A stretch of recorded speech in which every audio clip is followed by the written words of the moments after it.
This is Wendy Halley, and you're listening to Lucid Cafe.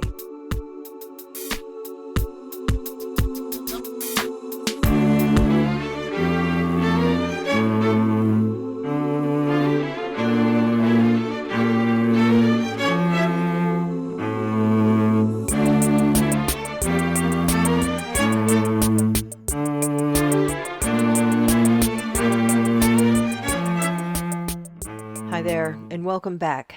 If it's your first time tuning in, thanks for joining me. Before we get to today's episode, which is a really good one, are you ready to unlock the secrets of your inner self? To journey beyond the ordinary and experience the extraordinary?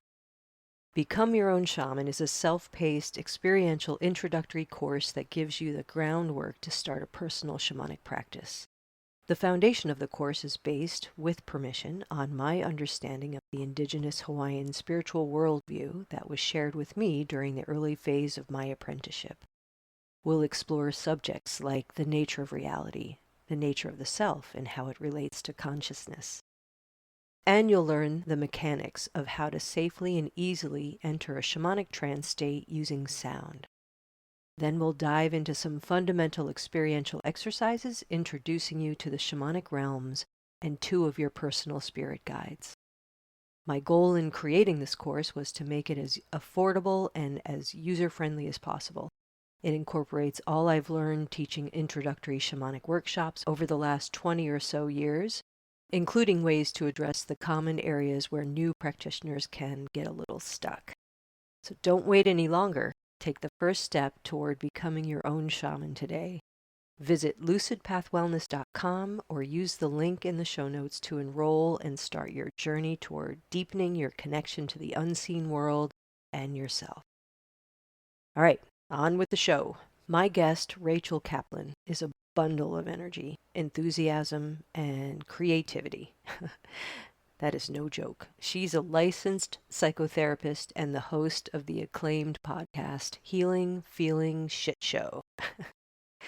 Her accessible approach to self-care and personal transformation, what she calls emotional potty training, or EPT, is a revolutionary call to action that will teach you precisely how to feel your emotions by moving them through your body as nature intended. Rachel has found that conceptualizing serious mental health work through the lighthearted metaphorical lens of EPT resonates with clients across the board. In her new book, Feel, Heal, and Let That Shit Go, and in this conversation, she shares the time-tested practices of her one-of-a-kind modality in a way that's easy to relate to. Her step-by-step guidance leads to real-world emotional resilience, empowered authenticity, and stronger relationships. Please enjoy my conversation with Rachel Kaplan. Rachel, thank you so much for joining me. It's my pleasure. I want to start out by saying that I loved the dedication in your book. Like what it said, or that it was a Radiohead quote or reference? Both. That's actually not a very popular Radiohead song, so that you chose that is very cool. I have two lines tattooed on my arms. Dedicated to all human beings is on my right arm. My left arm says, from that song, my left arm says, dancing for your pleasure. Because that's like my deepest personal delight of way to engage is to translate rock stars music through my body, and my dedication to the web of life. Because anyway, it's not going to translate well to the audio, but I have two eyeballs. One is me, one is the web of life. So I love that song. I do too, and music also plays a really important role in my life. So I totally get it. And the song is Reckoner by Radiohead, if anyone wants to know. Yes, Listen to thanks it. for clarifying. Yeah, it's a pretty amazing song. Yeah. All right, so let's start out with you have a book out, Feel, Heal, and Let That Shit Go. Your guide to emotional resilience and lasting self-love. The way you approach this book is quite creative. Thank I'm you. sure you've been hearing that. The correlation between taking a shit and healing emotional wounds didn't get lost on me. It's pretty right there. Yeah. Would you say? Yeah. Yeah, and specifically between taking a shit and basically like the clearest way to understand how we ideally would relate to our emotions if we look at how we relate to our shit, and that they're very similar body-based signals that something needs to move through us. But one of those signals, the rumbling guts sensation, don't shit in your pants signal, we were taught how to deal with, and the how to move your emotions safely through the body we were not. And most of us, even in the best of situations, were conditioned out of that. And so we're all desperately trying to scroll and eat and drink and smoke and validate and success our way out of our emotions. And so that means we're all emotionally constipated and full of it. And it doesn't work. And so I'm just like, hey guys, what if we were to relate to it this other way? In a very direct way. Yeah. Yeah. In a direct way where you learn how to allow the signal, learn how to read what it's telling you. And also just there's so much fun in, and I didn't do this too much in the book because the publishing industry was like, oh honey, we don't talk about poop. And I was like, oh well, I do. It was a real journey. Well, I can't imagine what they edited out then because, I mean, it's in It there. is. It's probably we edited out poop emojis as like different. And there was a point where I got on board with that. Like one of my favorite endorsements, I don't know if you've heard of Roger Kamenetz. He wrote The Jew and the Lotus and really brilliant scholar, writer. He wrote his endorsement for the book was, Rachel Kaplan, da da da, she's got the poop. And I was like, well, actually, we're not using that metaphor. Can we not use that? He said, nope, we're using it. So in the journey of de-pooping the book, I also got a little more cautious about it. But things like, for instance, if you have to poop twice in one day, you're not like, oh God, what's wrong with me? I'm so weak that I'm pooping more. You're just like, oh, I know what to do. And we don't necessarily need to know what food went into that poop. We just know that it needs to move. And I think our world, and partially, and this is something interesting to get into, but maybe not yet, even as a byproduct of the therapy world or the mindset, manifest your world, like there's almost an obsession with like thinking about our feelings and like, well, why am I feeling this? And so you don't need to know why you have to poop. You just need to know that you do have to poop and you need to go do the poop, and that's the only way to not have to poop, right? And so I think emotions are similar, and that the more we just learn how to, in the most skillful way, like let them do their thing and not get stuck in our heads trying to analyze them or have a story or feel bad about needing to have them, just the lighter and less full of it we are. So the metaphor is just stunning. It is actually, if you distill it down, they're both biological processes, Absolutely. like you were saying. It's like taking a shit is as normal as having an Yeah. emotional Yeah. experience. And for most people who were conditioned out of their feelings, if you imagine not shitting for a decade or even 5 years or even a week, You would be dead. you'd be dead. Yes. But also, like, to try to get, if you just think of some more normal constipation, the more backlog you have, the more patience you need, the more you might need help, like getting that movement out. And that's what this book is. You also get really Yeah, toxic it's true. too. Yeah. And that's what we're living in. Yeah, Yeah, exactly. And if you think about that through the emotional lens, we can get really toxic with our emotions absolutely. too when we're emotionally constipated. Yeah, it's quite Yeah. clever. You. Thanks. Yeah. I mean, and there's, I've like, there was a guy who had a big viral video about feelings being like farts. I mean, there are other ways to equate it. I think poop is the best, but I've always been really into poop. I'm a very good pooper, just so you know. Oh, well, that's good to Thank hear.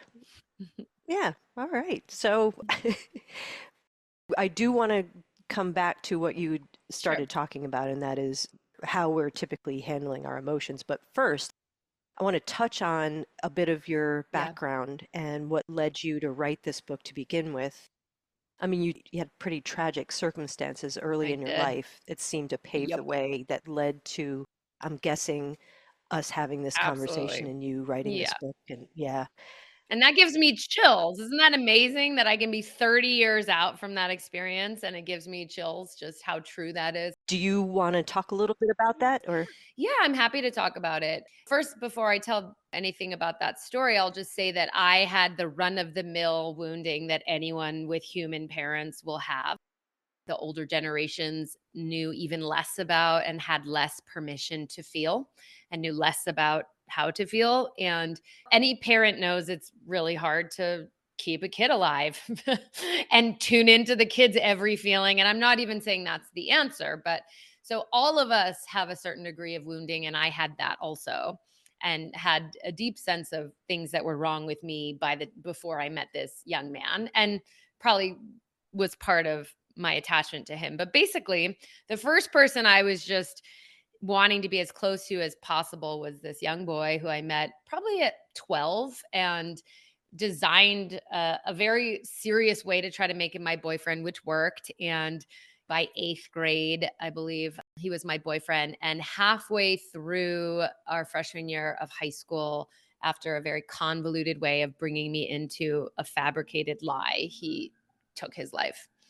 And I was the cryptic subject of his suicide note. And he was really like my entire world. And I tried to stop him by saying I would kill myself also. And I spent years in the aftermath of that annihilation thinking maybe I would. I actually, you seem like a spiritually oriented person. I heard a voice, interestingly, in the room when it was confirmed that they found his body. I don't talk about this often, but this voice, very clear voice, was not something inside my head. It was not him. I don't know what it was, but it said, "You will never do this." And then that was the only time I heard a voice. Okay, that's very clear. Yeah. So clear. But and they're screaming, all this stuff happening in the room. My mom's like, "My daughter needs help." I mean, it was just so chaotic that moment. Intense, man. But anyway, I did spend a few years kind of planning that because it hollowed me out. I couldn't tolerate it as a 14-year-old. Planning what out? It Taking your own life? planning my death. Yeah. I think lightheartedly. Like at least for about a year or so. And then the first time I was in another romantic relationship almost by accident is really when I started to see how injured I was and how, I mean, I was really sarcastic and mental. I had stopped feeling, and anyone who was outside of my immediate life was dead to me. I had really, my attachment wounding was so injured, right? My sense of safety and it being safe for me to like someone was deeply injured. And through that process of just I tried to break up with this partner, I realized, oh man, like, and I took mushrooms my first time, which was just dark. It was Really? like, I was, well, I mean, it was helpful. There was a lot of intense stuff going on. It was right on the heels of realizing, wow, I'm injured and I need to get therapy. But we thought my mom had cancer. We had just found out and I'm like a teenager, but my sister had friends over and I basically walked through my high school house just feeling terror in my bones. And then finally, at the end of the experience, after just asking people who were around me to make it stop, as I was coming down, I sat outside in my backyard with my sister. This was probably one of our most precious shared moments and just wept and talked about how we were like these orbits that were maybe you sync up with someone's orbit for a minute, but we're doomed to be alone. And I just got such a deep picture of like kind of my reality having been annihilated like that. And then I started therapy. And this therapist, my first therapist, is fantastic. And she wrote the foreword for my book, which Okay. I don't think was in the book by the time you got it. No, I don't have the forward in the copy that I have. Yeah. Yeah, it's precious. And actually, a couple years after I launched my podcast, which is the first form that this content came out in, we had a moment of getting in touch with each other. And she said, I've been spying on your life through your podcast, which is mandated listening for my patients. Wow. So, my therapist from my high school, and I'm giving a TEDx talk the week after the book comes out, which is in a couple of weeks. And she's flying out to Boston to hear me. It's really precious. But anyway, I did very deep work with her. She was really the first person that helped me slow down and come out of my very voracious mind, very fast mind, and start to feel again. And by the end of my senior year of high school, I thought I was further along than I was, which I admit in the book. Of course, it was the next quarter century of actually healing that wound. But I was at that point knew that, okay, I'm meant to be a companion for people on this healing path. And, the truth is that there are plenty of people who are psychotherapists because it's a great job. I mean, you get to sit and talk to people for money. I mean, and for all the people who their wounding showed up as caretaking their family members, I mean, there's so many people who had hard childhoods and that's how they decided they would survive. And so then having that job is essentially a monetizable version of their adaptive slash maladaptive strategy, right? So I will just say, and my editor made me cut the chapter where I just said, hey, I think the therapeutic industry sucks right now and we're phoning it in and B minusing it. But there, not all therapy is created equally. And some people were lucky enough that they didn't get torn up and shredded and annihilated as children. And bless them, that's great.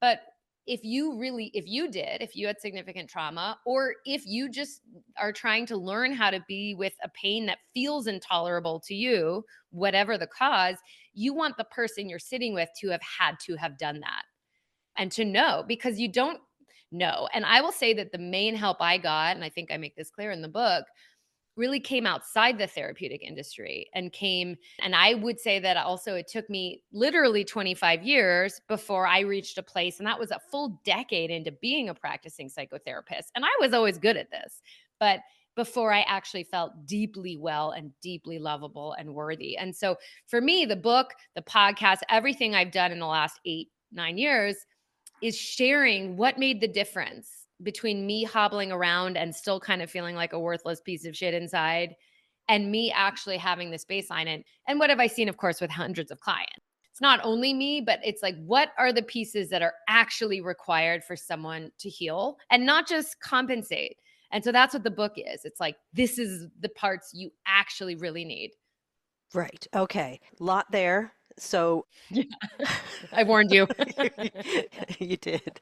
All right. So I'm like, okay, ticking things off in my brain, like, let's go back to this. Let's go back to this. We'll see how many of them I actually remember. But the thing that stands out most is that, and I don't usually say this publicly as a mental health clinician myself, that how limited it is, I think, in its effectiveness. Yeah. And I remember in graduate school thinking that there's got to be something more. Even as I was learning all the theory and the different therapeutic approaches, I was like, yeah, they're cool, but there's Hmm. something more. And then now, close to 30 years in, it strikes me of how head-centric psychotherapy is. Hmm. It's like it's all Yeah. everything that's in your awareness and then bringing things out of your unconscious and into your awareness and developing beautiful insights, right? Mm. That's Mm. why I think the way I do, or I behave or react the way I do, the way I feel. It makes sense now, but it doesn't necessarily change the reason why Yeah. you No. act the way you do, you react the way you do, you feel the way you do. You understand it, which is actually can be more vexing, I think. It's Yeah, like now you absolutely. have all this insight Story and it's like nothing to do with it. But that's what I find is that people tend to stay in story, especially people who are doing longer term counseling. or Freudian psychoanalytic. Yeah. Yeah, they'll just report what happened since the last session. Right. That's there are other ways to heal, and I think that's what's really cool is that I think psychotherapy is wonderful and it's a great support, and I think developing insight is a cool thing. Well, it depends what kind of psychotherapy. I mean, there Right. is a more somatic approach at this point, and someone who, That didn't exist when I was studying. yeah, So totally. somatic therapy has, so body-centric, body-centered therapy has Yeah, come into the foreground because of the limitations, I think. absolutely. That's brilliant. And you are also an EMDR practitioner, Hmm. which helps people move through trauma. Yeah, And it's not about talking, but it's about reporting as you're going through the process using the technique. right. Yeah, I agree. The narrative often gets in the way with the healing, which is it's a great thing to look back at your poop. Do you need to understand anything about it? Yeah, well, that's like keeping your shit in a Yeah, container and like bringing it out every so often and looking at it and saying, "Oh, I right. remember that shit." Right. Yeah, I think there is something there's one piece. I think the secret sauce of like how you actually heal is something that really goes in the face of that I think we'll get to. It's like the crux of the journey. But yeah, it's like a lot of those stories, or a lot of the ways that people come up with those stories, are to try to be more compassionate toward themselves, or the therapist helps them realize, well, it was the best you could do and it wasn't your fault and it was your parents, or it was your effort for this or for that. And in a way, maybe I'll just say it now. It's like in a way, when we tell ourselves that, we're kind of talking ourselves out of our deep Great point. fears and Yeah. pains. Like if some part of us thinks that we're not enough and we're like, "Oh no, you were always enough, but your mom this or your dad that," or it's like we're still essentially saying to that deep part inside that feels like I'm the worst or I'm not lovable, shh, stay in the closet. You stay away. Like you're wrong. And that's whether a parent was shushing us, telling us we're fine when we were scared, or telling us there's nothing to be afraid of. Those are very benevolent ways that we're conditioned out of feeling our feelings when we're little.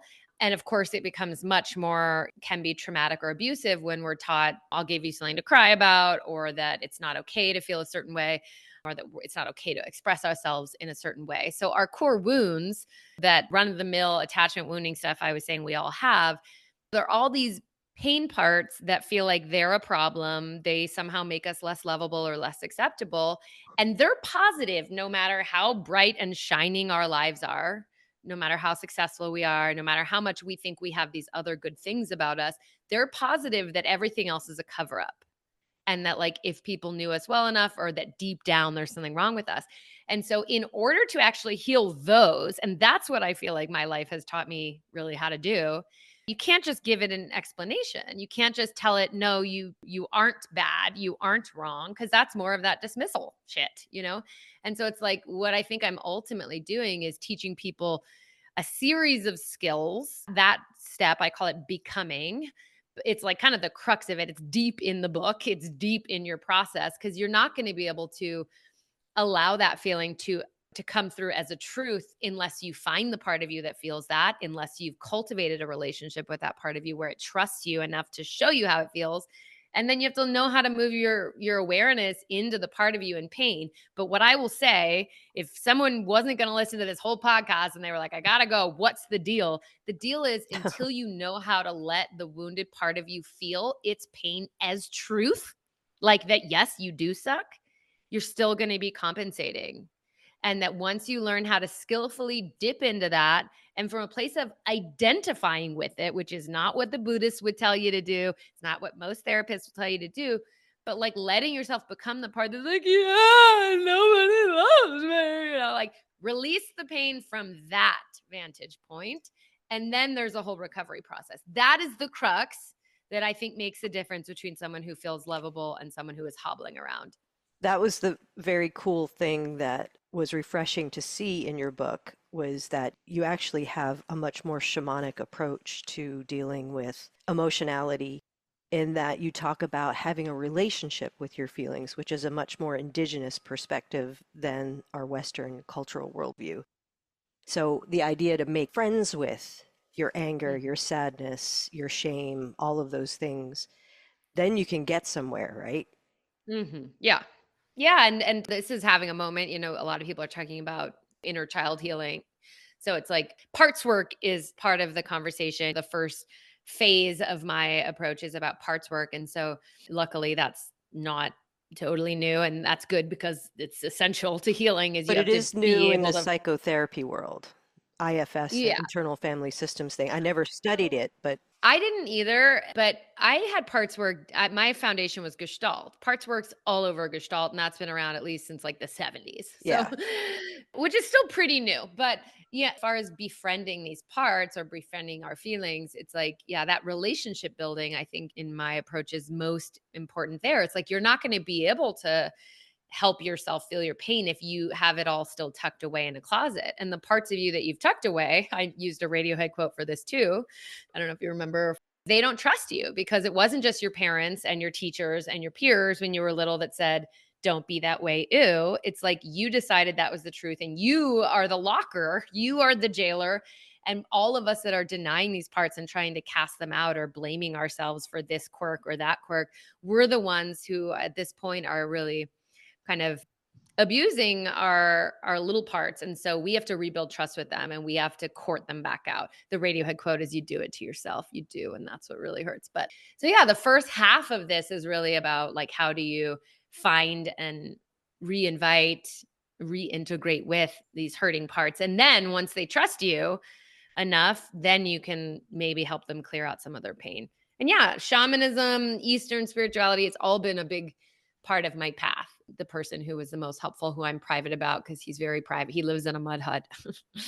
He was Apache initiated, and he was the biggest influence of my work. And he was not, he didn't like therapy, but it's, you can get good therapy. There is good therapy. I'm doing good therapy with people, but it's Right, right. just not what you think of.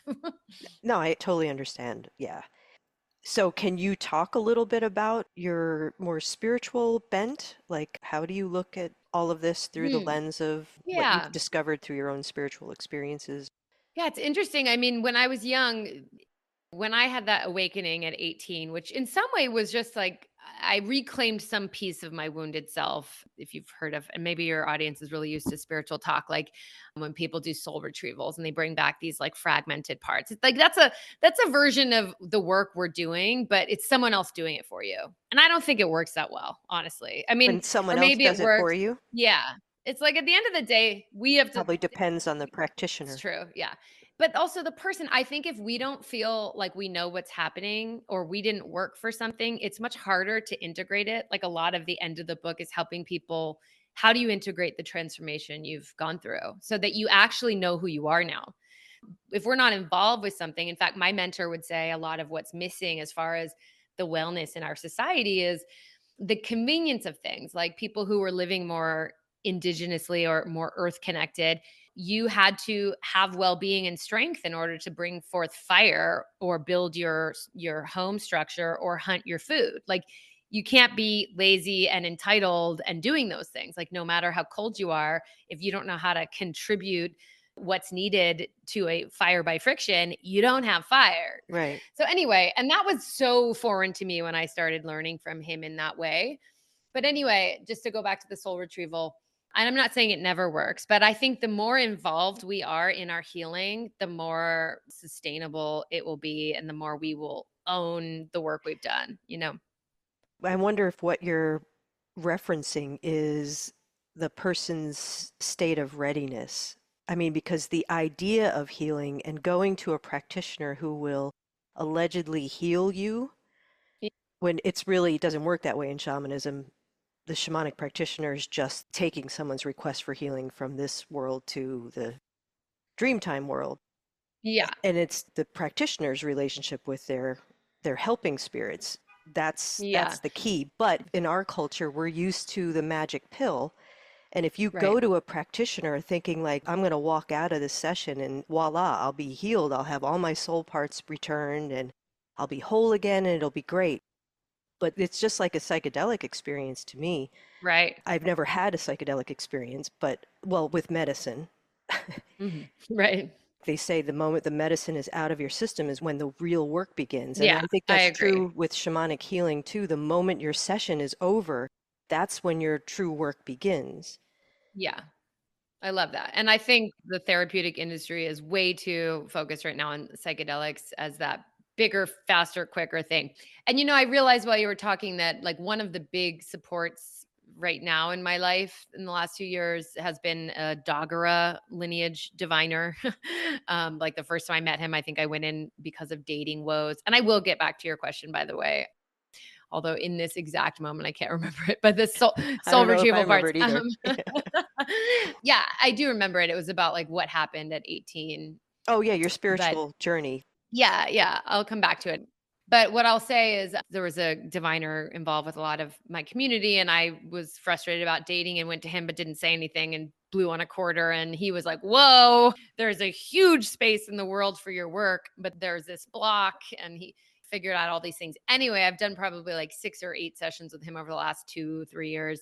And he has me doing stuff that is not intuitive to me, like making offerings of milk, food. The last one, I just got back to my desert property and I was instructed to dump out 4 full bottles of liquor all over the land, which I had to spread out, of course, so I didn't kill anything. But so, in that way, that is a place in my life where I'm happy to have help that I don't know anything about. You know what I mean? I'm like, tell me what to do. I'll do the rituals. I bring my most authentic feeling to it. I receive the help. It's clearly helping. Like, so much has happened in my life since then.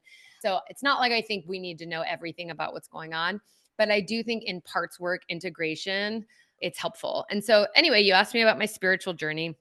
And when I first got access to my feelings again, and when that first chunk of me came back at 18 through, it was actually through that boyfriend I had by accident. He begged me to stay with him when he went to college. You might know this from the story. And then the moment, and I was like, hell no, because I didn't want to be left again. But I finally agreed. And the moment he went to college, he dropped me like whatever you would drop. And it was through being left again that I actually had this huge wake up. And there was this whole imagery around life's not a circle, it's a spiral. And here I was revisiting this thing I had been terrified of, but I wasn't the same. I wasn't the same person. And so there was a real spiritual tone to this first layer of coming back to myself. I think emotions. I was also smoking weed at the time. It was like in my new phase of exploring. Pretty sober in most of my life since like 21. I think things are intense enough as they are. But yeah, I was having a pretty far out trip. And I think I got really into Eastern religions. I spent a year in Nepal and I was studying, I was looking for what are their healers like? And it was so fascinating. We could talk about that forever, but because they didn't have the type of healers that I was expecting. And where they did have them, it was really designed toward tourism. And they did have these village healers, the Jankaris, and there was this thing, but it was so far outside of my ideas. And during that time, I also had a big insight around I'm not a Buddhist and I'm not a Hindu, but like I'm Jewish. That's how I found that author, Roger Kamenetz. What does that mean? And so I've always had, and part of my spiritual life now is in the Jewish cycle through the year. I think there's some real brilliant technologies around the seasons and earth connection and evaluating how am I not being my true self. That's part of my world. But yeah, I taught yoga for years. I've done my undergrad thesis was on meditation. I've done a lot of meditation. And I think at this point, what's funny is when I was young, I really identified with being spiritual. And I think I was trying to transcend or achieve something. And the more I've healed, I really don't care. Like, I feel like I'm mostly interested in being like my full human self. And now, like, I'm not trying to transcend anything at all. Mhm. Like, I'm not thinking about liberation or enlightenment. In fact, I'm like, God, I wish I cared more because I don't know that I want to keep doing this. But I will say, as far as spirituality is like, I am so driven right now. This is so clearly like the purpose of my life and the work I'm doing, Right. like using everything I have access to like bring this body of help to the planet at this time, and the way that infuses my drive, because I have a full-time therapy practice. That's how I pay for my life. I have Right. an apartment that I don't own, but that's expensive. I bought a house, and so it's like I can't slow down no matter how much I've done for the book or retreats or anything publicity. Like, there's no slowing down. So I'm just really, and hopefully there will be, but I'm working so hard, but it's just so much like the calling that I can't stop. Right. Understood. Yeah. It makes me wonder if, I mean, it sounds like there's just like an integrative experience that you've had where it's like spirituality isn't this thing that's out there that Yeah. you're striving for. It's just become a part of probably how you see the world based on all the experiences you've had and how you approach your work. Yeah. Yeah. Like there's more to it than just this material reality. Right. Yeah, There's more. totally. There's the mental world, there's the emotional world, there's potentially an other world Yeah, many. for those of you who are open to that idea. But but yeah, the idea of enlightenment makes me laugh. Yeah. I think it's I don't know, it doesn't sound interesting to me to Get off the wheel.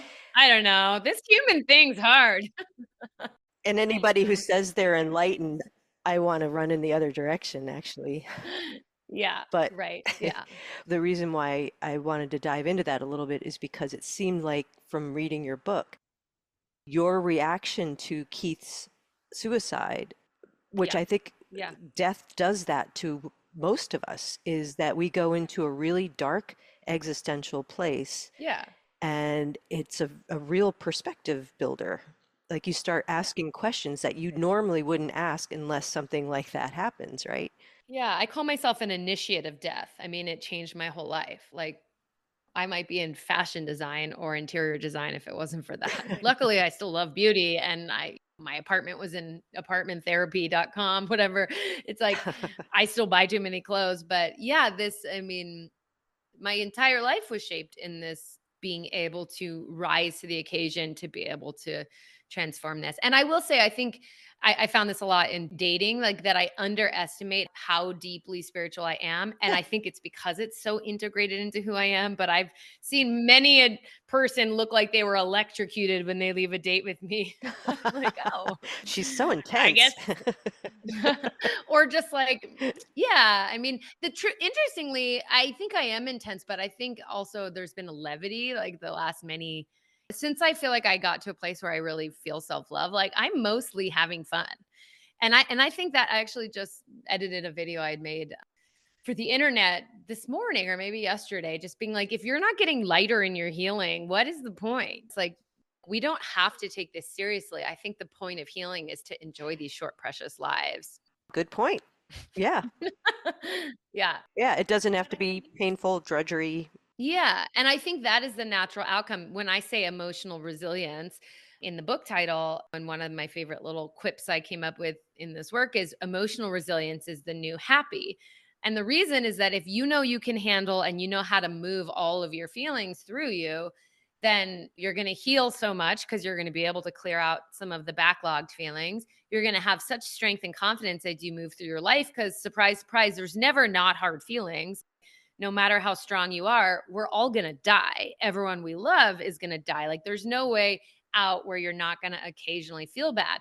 But if you're not afraid of feeling bad because you know how to feel bad well, like skillfully, you're kind of golden to be who you are and to go big and to take risks. And I think people fixating on happiness or joy instead of that kind of robust, I'm going to feel everything. And the more we are willing to feel our bad feelings, our hard feelings, bad in quotes, the more access we get to joy and to happiness. And I think the more genuine levity and delight we can have. So, Yeah. You're talking about freedom, really. I mean, if you can experience all of you, the good, bad, and the ugly, yep.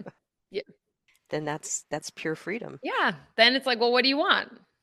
What do you want to do with this short little life? And it's all very human too. Yeah. I know we've already kind of touched on this, but I want to ask this question in this way because the word stuck comes into my mind all the time Hmm. with respect to how I describe the folks that I work with in my Hmm. practice too. And from your perspective and what you've learned, why do you think people are feeling so stuck? Lots of ways. I think the one level or echelon of people are they're just trying to not feel bad, and so they're deeply ingrained in habits like constant distraction, constant consumption, or chasing a high to avoid their pain. That is so pervasive, and those kinds of behaviors only lead to suffering, whether it's relational or disease, addiction, whatever it is. So there's that level. Those people are clearly stuck because they're trying to outrun themselves. There's no way. Of course, those people aren't coming into your office. So I don't think that's what you're talking about. I think probably the people that are coming to get help that are still stuck, I imagine it's more about kind of what we've already been alluding to around wanting to dip their toe in the pain maybe or the truth enough to say they did it but that they're quickly running from it. So maybe if let's say like someone had a hard work presentation and so suddenly they're feeling imposter syndrome or shame or did I screw up, am I a screw up, those kinds of feelings, most likely people are going to be like, "Oh, no, no, no," kind of battle with themselves. "No, you're doing it good. You did this well." And we think that that's us taking care of ourselves. And there's a lot of schools of thought that will say that's the right thing. But it's basically like, it's almost like trying to ride two horses, would be one way to picture it. Or that I like to say there's a door in the bottom of the well of your pain. But if you just dip your toe in and run away from it, you're not going to get down there to see what happens when you feel it all the way through. So what I think I'm trying to teach is, can you learn how to create a contained experience to actually feel how bad you feel? And it wouldn't be in that meeting. It's not always the appropriate time to do it. That's why I talk about there's reactive emotional release work, there's proactive. Reactive, let's say you had that hard meeting, you feel like shit. Maybe you go into the bathroom or around the block and you give yourself 20 minutes to really like wallow or suffer in that fear or shame that came up from your performance, right? And then you would try to come out of it. That would be more of a way to move through something than just like the kind of constant battle. I think what people are dealing with more generally is that there's a constant suffering happening, but an equally constant numbing happening. And so nothing is acute enough or loud enough to be actually transformative. Whereas if we can touch or experience our acute grief or our shame as a sensational experience of burning and collapse in the body for like a couple minutes. I mean, most people are afraid, well, if I do that, I'll never come out of it. I'm like, yeah, good luck trying to stay with it for a few minutes. Like, that's not, unless your partner just died or you just got dumped, like, most people can't sustain feeling for very long. I think you just hit on the key point that I think what leads to the stuckness is people's fear of if they allow themselves to feel the thing, that they'll never come out of it Yeah. and that they'll just sink down into a well of despair and stay there. Yeah. Maybe because of that lack of resilience, they haven't known what it's like, that emotions do have that distinct beginning, middle, and an end, Right. each wave of it. Yeah. And if you allow yourself to go through it, you will come out to the other side. But Right. if you haven't let yourself have the experience, then you don't know that Right. yet. Yeah, there's the fear, but I also think all the years of numbing our body's natural mechanisms are being shamed out of them or conditioning ourselves out of them.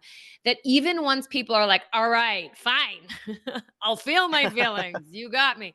Even at that point, it's like you have to kind of like massage the system. You have to like retrain the body's capacity, the person's awareness, they're kind of like creating the muscular strength to stay with the feelings. A lot of, and I think it's important to know that. And I trust anyone who's inspired by this and picks up the book, you are going to have so many very specific tips and tricks to try when you try. It will still be hard. And a lot of the early experiences are feeling like a failure. The good news about that is that you probably already feel like a failure. And so if you can just recognize, oh, here I am, I'm even failing, feeling bad, then if you can track that into your body, then boom, you're in your feelings. But I think there's the fear that I agree is huge. And then there's the lack of kind of the system operating in a healthy way. So that's part of what the skill building can do.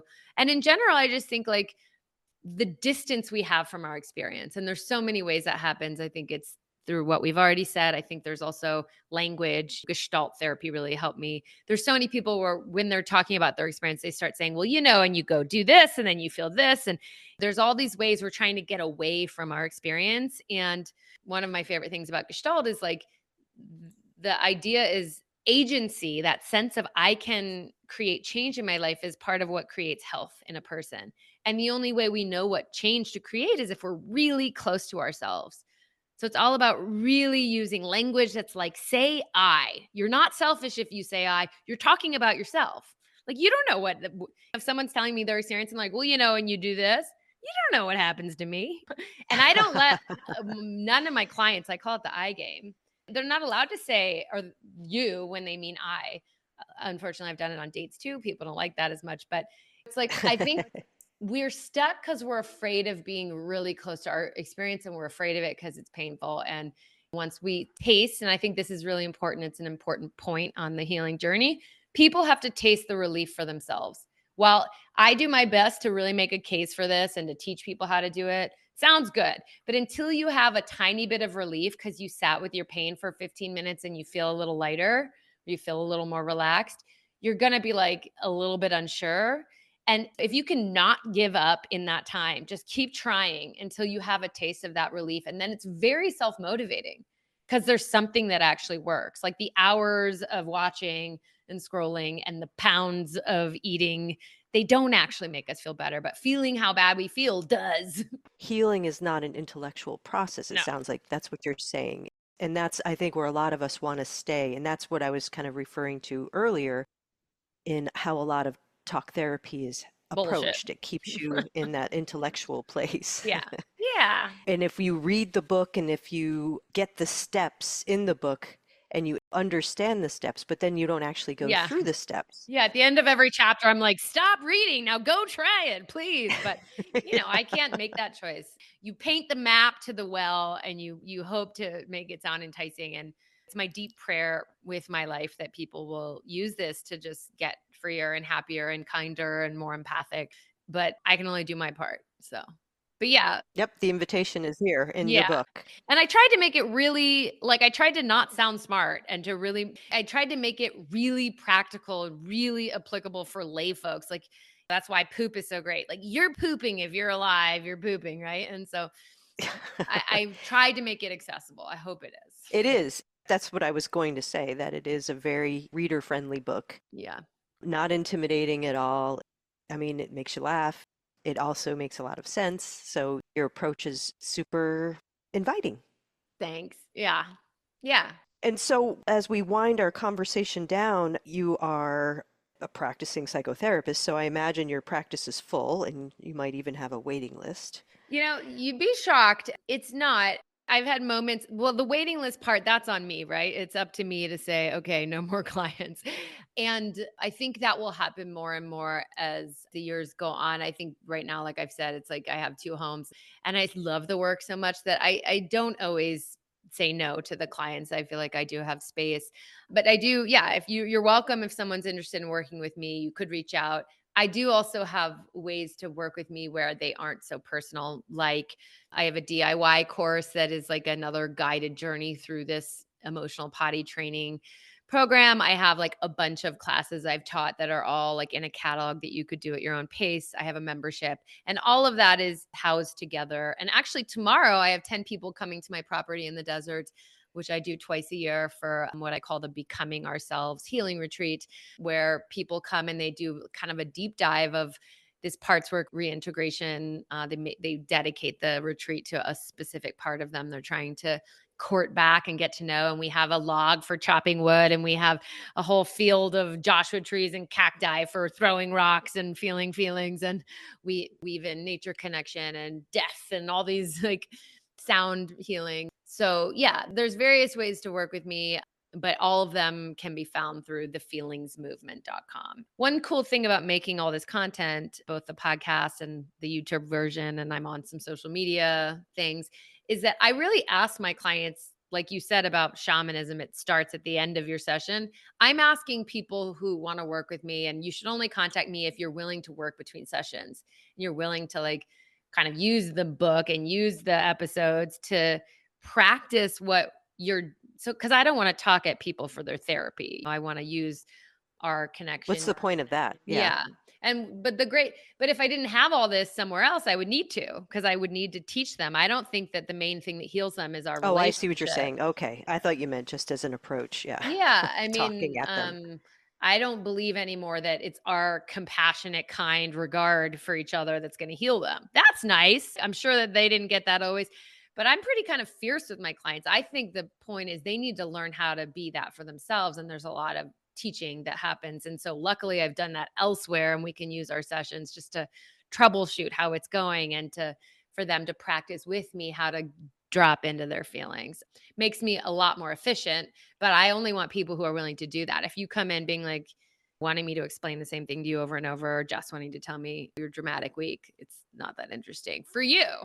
I could have you pay me to talk at me like your buddy, but it's not good for you. And I'm too committed to that. So, but as far as doing psychotherapy with folks, are you licensed just in California or? Yeah, I'm licensed in California. And when I work with people who are not in California, we don't use insurance and we don't call it psychotherapy. But because it is a little different, I've become a psychoeducator. Mhm. So I can do helpful work in a slightly different way that feels in Nice. integrity. I That's think those cool. laws are really about maintaining people's safety and integrity. They And are, I don't yeah. think it's that my skills aren't helpful if we're not living in the same town.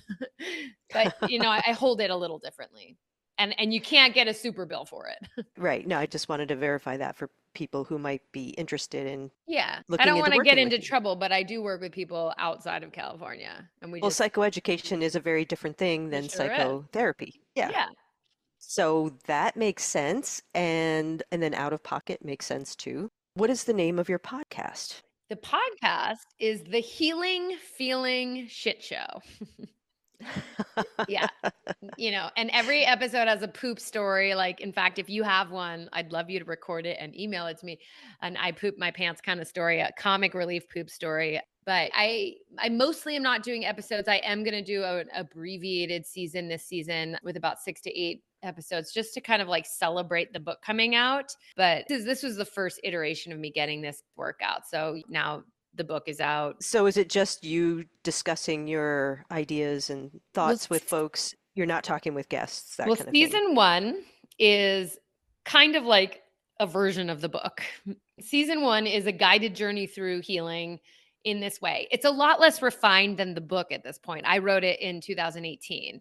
And it's really good. It's thorough. It's like, and a lot of the quotes that you hear from in the book of clients are actually in the podcast. I wrote essentially a book and then turned it into a podcast and then tried to turn it into a book and edited it for 5-6 years. But season 1 is that. Season 2 is interviews with healing experts. And there's like probably maybe about 10 sessions of me doing therapy with people Oh, wow. who were willing to do it on the internet. Okay. And then I did a few special episodes, one with my high school therapist, like I said, one about coronavirus, one with friends who were in a band for like a kind of very sporadic season 3. And then this season will be me interviewing people. Like the first interview is the person who has a quote on the cover of my book, who's a trauma therapist. Part of the motivation to do this, I met Gabor Mate and gave him a letter and he agreed that I could interview him. I'm waiting to hear back to schedule it. But I was like, Well, yeah. that's a big get. All right. Yeah. So like it's a good idea to put out a few. And part of it will be for people to meet some of the endorsers of the book. Like, who are these people that are sharing their opinion? But I don't think that the best use of my life is to be a talk show host. And so I'm trying to just go where I'm most useful. And so that it was really important. And I knew that I wanted to get the book out. Like, this is really about championing a body of understanding and knowledge to help train people. And so the book is a good way to do that. We'll see what other ways come up.